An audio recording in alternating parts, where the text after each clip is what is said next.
Back here on the Rich Eisen Show here in his usual Monday spot on the Mercedes-Benz Vans phone line is our friend Chris Long. How you doing, Chris?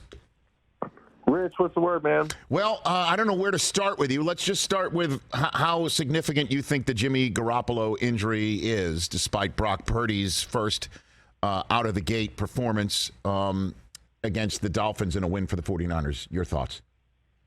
Well, first, I think, Purdy did a really nice job. He managed the game for sure, but he made some throws that were like, game-winning type throws where, you fit the ball in tight windows and spots you had to have it to play keep away, because that Dolphins offense is scary even when they're playing terrible. But, I think it is a big injury because you looked at San Francisco as I felt like before the season, looking at their roster, they're a Super Bowl contending team. Now, they started kind of slow, the Trey Lance thing, complicated things. And if you look back at this Niners team, I think you're going to say, man, what might have been? There was a month stretch where we had Christian McCaffrey, we had Trent, we had Debo, we had Jimmy, we had Kittle back healthy. He had a groin. You're getting your defensive pieces back. It felt like this was the team that everybody's waking up to, the fact that they could make a real run in the NFC and possibly be in the Super Bowl. It doesn't feel that way anymore. Now, I know Baker's – I can't believe we're talking about this. I know that. I would love to see it happen. Just see how great Kyle Shanahan can be. And you'll find out with Brock Purdy as well. But I think they're capable of beating any team in the league once. Right, but to do it over a span of a few weeks in January and into February, that's going to be tough. With a young quarterback like this, you don't want to count them out any given Sunday, but to string together a playoff run where they end up in Phoenix, I don't know, man.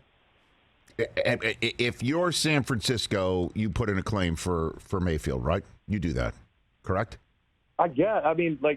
There's a lot of people that are saying, "Hey, we know what the Niners," and I just did it. We know what the Niners kind of destination is now, based upon who's taking snaps under center. Like, they know a lot more about Brock Purdy than we do. And to be honest, he played fine yesterday. And it's not the best defense in the world. The Dolphins have been a little bit disappointing defensively, but you have to ask yourself, maybe you bring him in and see what you got, but does he give you that much more of a ceiling than Brock Purdy? I don't know. Well, I'm not sitting here and saying it, Chris, that you bring him in and then supplant a guy that's been in your system who you like a lot and that the locker room likes. Sure, I'm just saying that it's now happened twice. It's now happened twice that you watch your starting quarterback get carted off. You need to have a backstop here just in case this happens in, say, January. I'd rather have Baker Mayfield in the role of Jeff Hostetler than anybody else, Josh Johnson or anybody else. Wouldn't you? Well, I'd like to have Andrew Luck come out of retirement, and since he's nice. A Cali guy and the whole thing, that would be fun. But I just think I think you make the claim. I don't know that at face value he gives you any better chance to win than the guy who's been in the system all year, right? But yeah, to your point, you were thin before Jimmy broke his foot, and now you're even thinner. And it's tough. They're gonna listen. They got to be really good on first and second down. Their whole thing is going to be, whether it's Brock Purdy or Baker Mayfield or somebody else, is like, we can still beat teams, but we're going to dink and dunk a little more, which is kind of what they do with the chance to hit an explosive any play because of the ball carries they have. But if they can stay in third and manageable and possess the football like they did for the meat of that game yesterday, they're still scary. They're still dangerous. But and another thing is, when you have a backup, the whole team plays better. We saw that with Dallas, and I think we'll probably see it with San Francisco. So they're not out of it. And you have to keep an eye on the teams that can make waivers claims ahead of San Francisco. I think it's Houston, New Orleans, maybe somebody else, but nobody really. Indy, I don't think anybody really wants to add Baker Mayfield right now out of that group of teams. What if you're the Rams and you want to prevent him from going to San Francisco just because you're spiteful? What about that? So that was my thing. Is there's got to be maybe one team that just hates Kyle Shanahan. That'd be the Rams, wouldn't it? Wouldn't it be the Rams? The Rams. I don't know. That'd be all-time petty right there. Yeah, we have a petty scale on the Rich Eisen Show, right? Yeah. Richard is the most. Richard's number one, and Bryce is like sort of the last DEFCON. I don't know where that would be. Richard. That's Tom Petty, probably. Tom Petty, just a little bit below Kyle, a little bit below Richard. That's really good. Yeah, we have a petty scale. We got a petty. I don't know which end of the scale it would be on, but it would be in the corner for sure. Okay, very good. It would be the pettiest of the petty. Chris Long here on the Rich Eisen Show. What message did you take out of the Bengals win over the Chiefs, if any?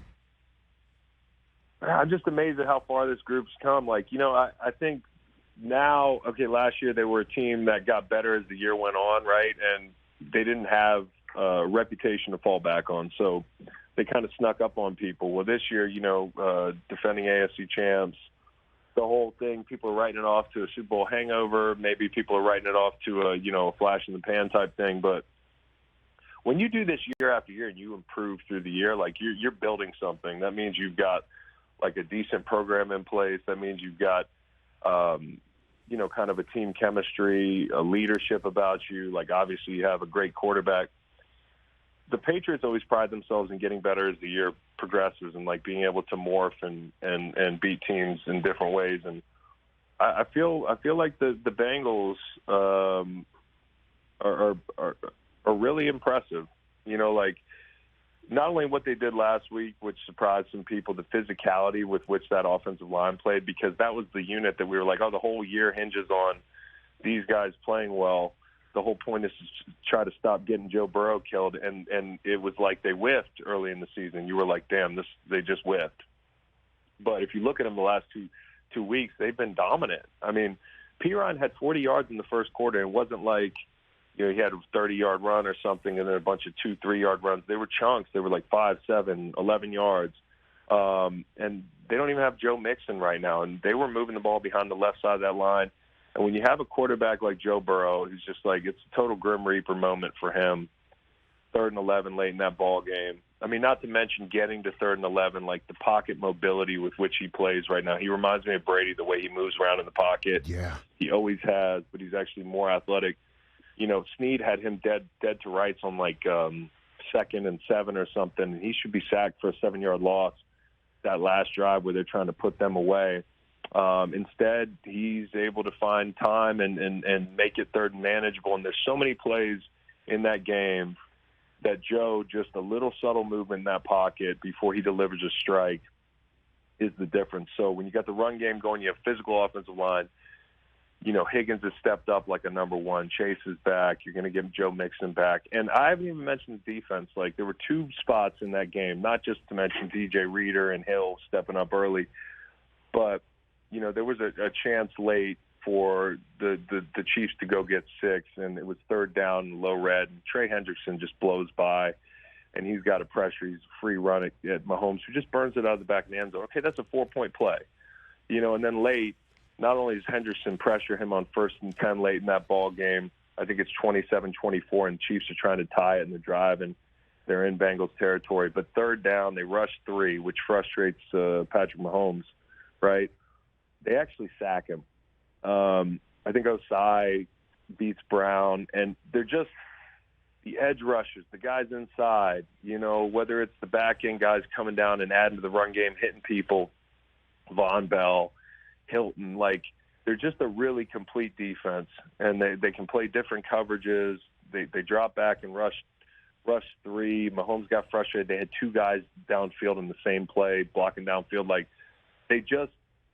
They're really well-rounded, and the offensive line was the piece that was missing, and now they got it. Because now it doesn't feel like that's a liability. It actually feels like it's a strength. They barely hit Joe Burrow yesterday. I do love what I'm seeing in Cincinnati, and Buffalo and Kansas City are still it as well. You had to put your marker on one of them for the last 5 weeks. Who do you put your marker on, Chris? My Super Bowl pick to start the season was Buffalo, and I'll stick with them. I just think they have more offensively, even though there's a thin line between having a dynamic offense there in Buffalo and not. Diggs just makes such a big difference, and I think that defense is so dominant when everybody's healthy. I feel like the cream's going to rise to the top there, and the cream's rising to the top this weekend, right? the three guys in the AFC that everybody was talking about before the season, Burrow, Mahomes, Allen. Mm-hmm. Okay, so Bills woke up in 5th place. They wake up today in 1st place. Mahomes is going to be just fine, right? And Burrow's now, in the conversation for the MVP. So, like, the cream is rising to the top of some of these quarterbacks and the teams that they quarterback, and I think that's going to be the case with the Bills. Josh had a real slump, and he's just hopefully coming out of it in the middle of the season. I like Buffalo to finish strong. Chris Long here on the Rich Eisen Show, Green Light podcast host, 2-time Super Bowl champion, right here in his usual Monday spot. Describe for me what you think the flight home for the Colts was like last night from Dallas. Man, tough. Like, I don't know. Sometimes after you lose in the NFL, like, there's some losses where you shouldn't even smile on the plane. Like, guys will move. We move on differently, right? Because we actually got our asses kicked on the field, so we don't have to mope. We don't have a choice. We have a week. We have a week before the next game. So, like, a lot of times guys will be watching a movie or kind of talking on the way home and that sort of thing and trying to get their mind off the loss. But that's not one that I think anybody on that plane ride is taken lightly. And, to give up that many points in the fourth quarter, it was just like an avalanche, man. And you can make it about the Colts. I don't know. Did anybody believe they were going to get back in this thing? I mean, they still could get back in this thing. They're kind of where they started. They're a team that should be better than they are, and they found a way to lose some games. I mean, they found a way to lose the Pittsburgh game last week. They got their butts kicked in the fourth quarter. They actually ended up in victory formation. So I think it's way more about the Cowboys and, like, that defense, them forcing turnovers, CeeDee Lamb, his play, getting Pollard, like, everything's coming together for them to where whether or not you think this is going to be a big deal, Odell Beckham Jr. is going to visit. It's like this team's really rounding into form. If it weren't for the fact that I just don't trust the Cowboys, I would think they're scary. Well, the Eagles just punked the Titans, though, Chris. I mean, the Titans, as you know, the tighten up mentality is real, not just from their coach, but from their running back and everything else. The Eagles just absolutely blew them away. They eviscerated the Titans. It wasn't even close, that game. Period. So I thought the Eagles, Rich, had their most impressive win yesterday, and, like, I know people would say, well, they had 1 million penalties. I think they had 8 offensive penalties in the first half. They had 2 touchdown drives where they overcame more than 2 penalties in the first half. I think they had another one in the second half. And Josh Sweat jumped off sides. That led to points for Tennessee. And that's all in the first half. So they were sloppy as hell, right? And they still ran these guys out of the gym. So, like, you want to see a team win clean and that sort of thing. But the fact that they came out sloppy, they beat a really good football team that doesn't get blown out often unless you're talking about, like, playing the Bills earlier this season. They find a way to stay in every game. They get Jordan Davis back so they can run their odd front, and they really stood up against Derrick Henry in the run game. A lot of the same way they did against Jonathan Taylor. Because this team defensively, if I have one complaint, they haven't stopped the run at times. Like Damian Pierce got after them. Green Bay had them leaky. The fact that they were able to meet that challenge yesterday, and the D-line hit Tannehill 9 times. I mean, they were dominant up front. They're just a scary team. This was the Sunday where I was like, okay, the Eagles are absolutely the best team in the league right now. And A.J. Brown is, I mean, it should be like a cheat code. Mike Vrabel and Tennessee, they should be like persona non grata for the rest of the league because A.J. Brown shouldn't be there. He should not be there. He had more receptions, more yards than any, all the Titans wide receivers. Jalen Hurts and him outside the numbers, man. Jalen Hurts is a deep ball thrower outside the numbers. It's just gorgeous, the balls that he's putting on A.J. Brown. And A.J. Brown's good enough to make him look as good as he is. So I love watching this team play right now. Who's on your pod this week? What do you got for me on the Green Light pod? We have the esteemed Ryan Russillo tomorrow. Okay.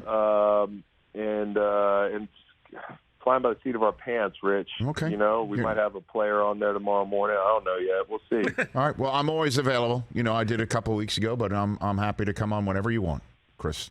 Always. You're the man, dude. And then I know that offer extends to Will Compton. and busting with the boys. They keep on. If I didn't have to go to Nashville, I live out in Los Angeles. I've got this job 5 days a week. I got Sunday game day morning. It's very tough. It's very tough for me to get. If they run out of pictures. You know, by the way, it's great. I'm enjoying what the boys are putting up every single day. But it's but I'm there. I'm there for you. Absolutely, I'm there for you. You're the man. Right back at you. Thanks for today, as always, Chris. I appreciate it. Chris Long, everybody, right here on the Rich Eisen Show. Catch the Rich Eisen Show every single day on the Roku channel, 12 to 3 Eastern, for free.